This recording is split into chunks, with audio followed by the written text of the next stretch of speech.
السلام علیکم، میں ظہیر اپنے یوٹیوب چینل ظہیر روحانی فائدے میں اپنے سبھی ویورز کا استقبال کرتا ہوں۔ اعوذ باللہ من الشیطان الرجیم، بسم اللہ الرحمن الرحیم۔ لاکھوں کروڑوں درود و سلام نبی کریم صلی اللہ علیہ وآلہ وسلم اور ان کی اہل بیت پر۔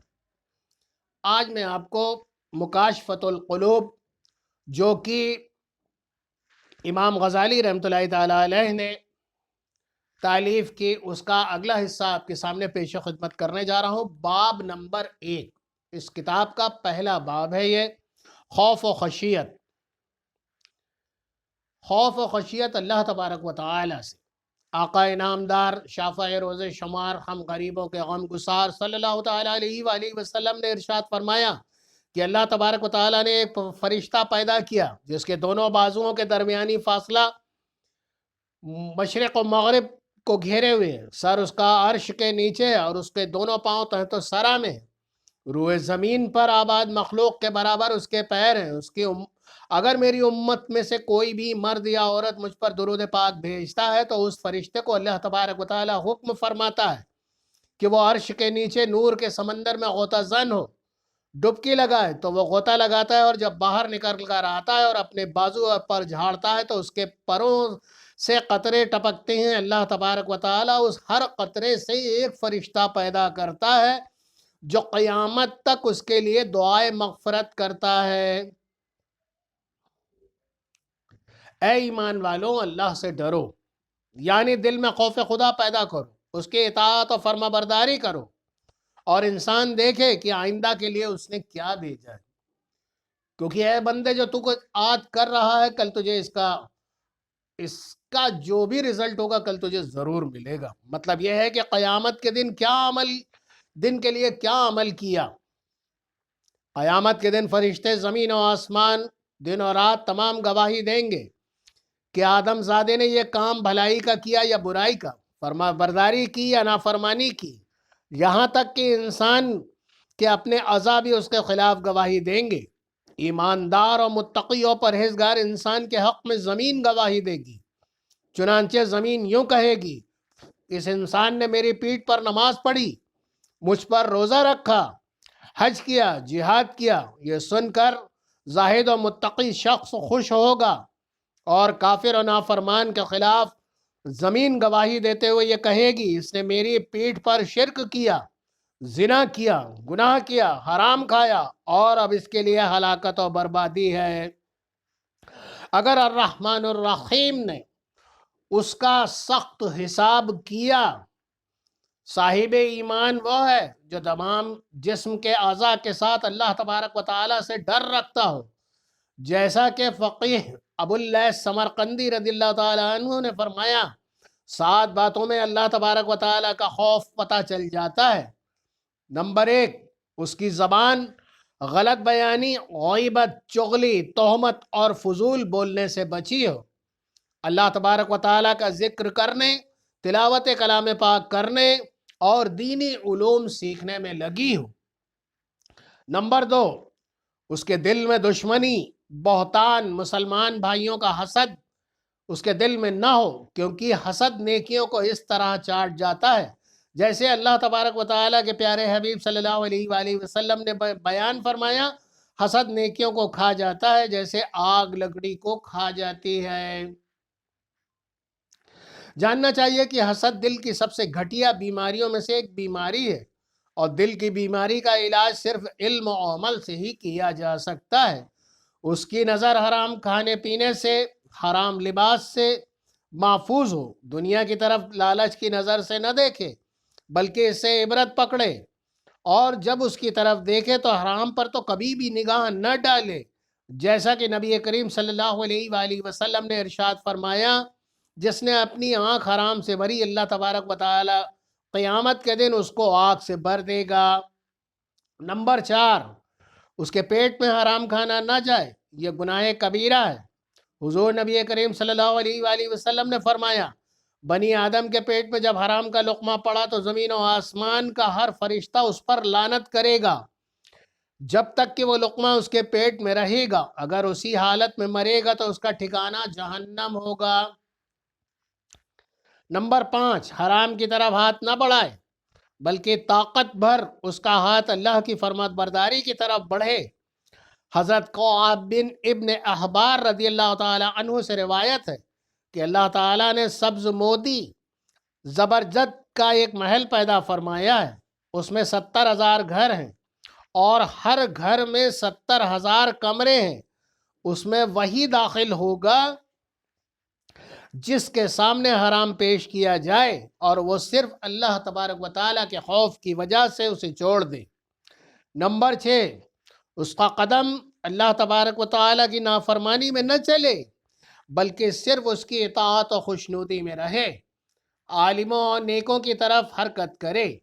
نمبر 7، عبادت و مجاہدہ۔ انسان کو چاہیے کہ خالص اللہ عز و جل کے لیے عبادت کرے، ریاکاری اور منافقت سے بچتا رہے۔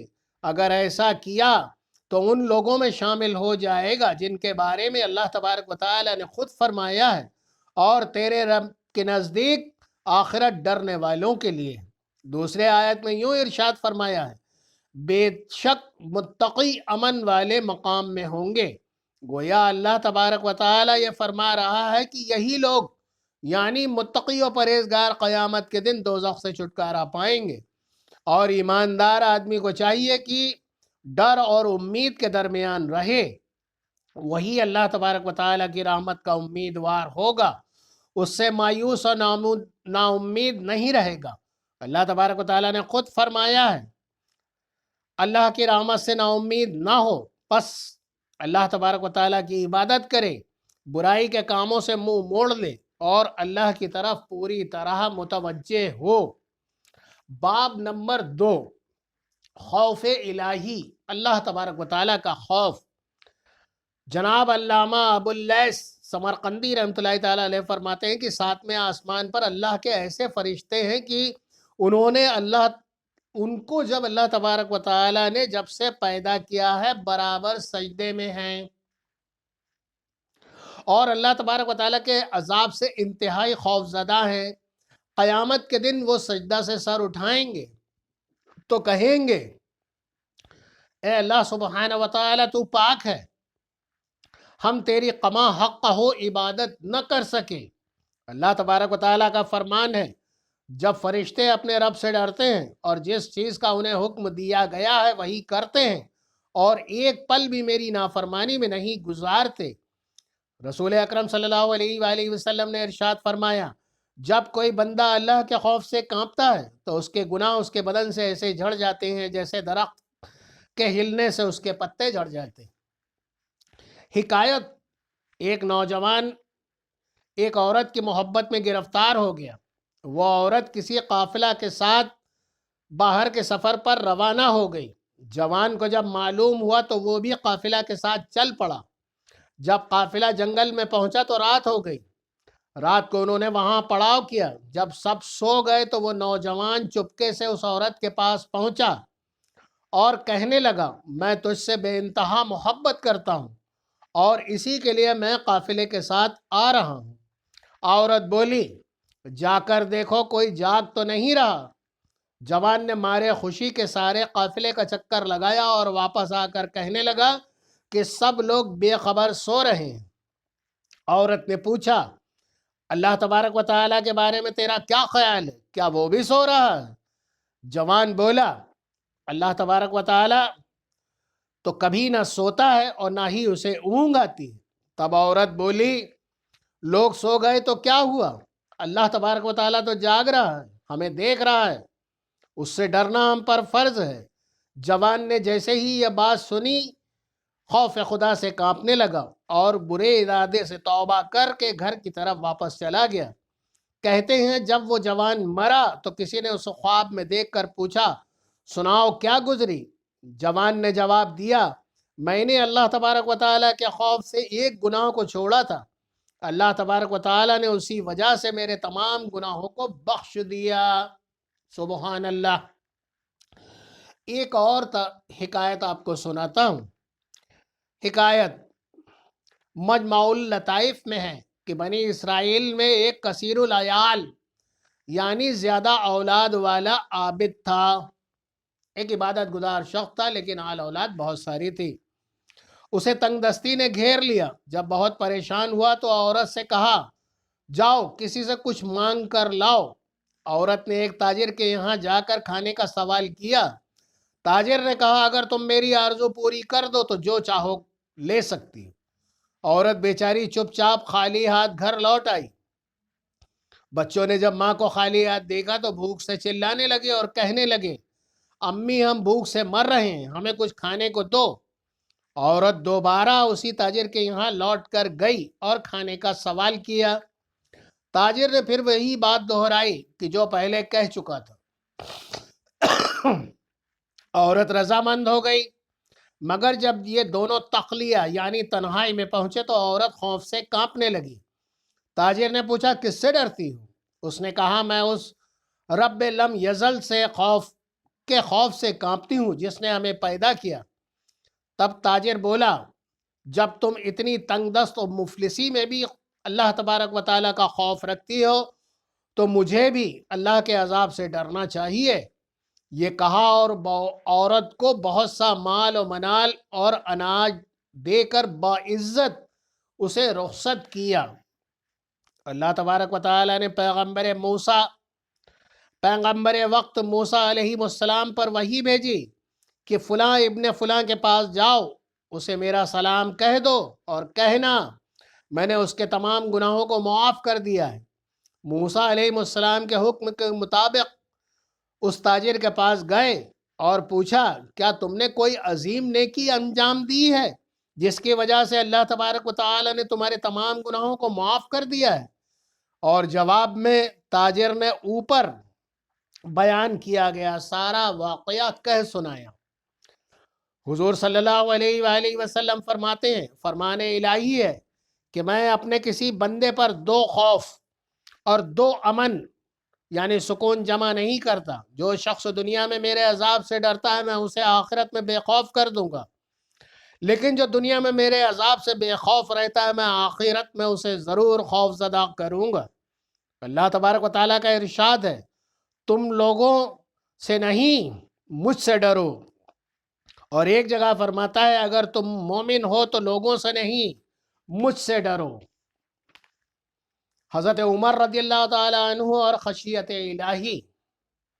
حضرت عمر رضی اللہ تعالیٰ عنہ جب قرآن مجید کی کوئی آیت سنتے تو خوف سے بے ہوش ہو جاتے۔ ایک دن ایک تنکا ہاتھ میں لے کر کہا کاش میں ایک تنکا ہوتا اور کوئی قابل ذکر چیز نہ ہوتا، کاش مجھے میری ماں نہ جنتی، پیدا نہ کرتی، اور خدا کے ڈر سے آپ اتنا رویا کرتے تھے کہ آپ کے چہرے پر آنسوؤں کے بہنے کی وجہ سے 2 سیاہ نشان پڑ گئے تھے۔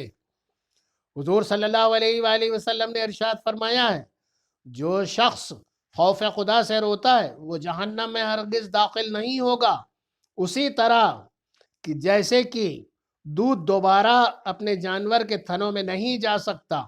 دقائق الاخبار میں ہے کہ قیامت کے دن ایک شخص کو لایا جائے گا، جب اس کے اعمال تولے جائیں گے تو برائیوں کا پلڑا بھاری ہو جائے گا، چنانچہ اسے جہنم میں ڈالنے کا حکم ملے گا۔ اس وقت اس کی پلکوں کا ایک بال اللہ کی بارگاہ میں عرض کرے گا اے رب العزت، اے رب ذوالجلال والاکرام، تیرا رسول صلی اللہ علیہ وآلہ وسلم نے فرمایا تھا جو اللہ کے ڈر سے روتا ہے اللہ تبارک و تعالیٰ اس پر جہنم کی آگ حرام کر دیتا ہے، اور یہ شخص جس کی آنکھ کا میں بال ہوں یہ تیرے خوف سے رویا تھا۔ تب اللہ تبارک و تعالیٰ کا دریائے رحمت جوش میں آئے گا اور اس شخص کو ایک اشقبار یعنی رونے والے بال کے بدلے جہنم سے بچا لیا جائے گا۔ اس وقت حضرت جبرائیل امین علیہ السلام پکاریں گے فلاں بن فلاں ایک بال کے بدلے نجات پا گیا۔ اللہ تبارک و تعالی ہم سب کو بھی نیکیوں کے ساتھ دین پر چلنے اور گامزن رہنے کی توفیق و رفیق عطا فرمائیں۔ انشاءاللہ تعالی اگلی نشست میں اس کے آگے کے باب آپ کے سامنے پیش خدمت کروں گا۔ اللہ حافظ۔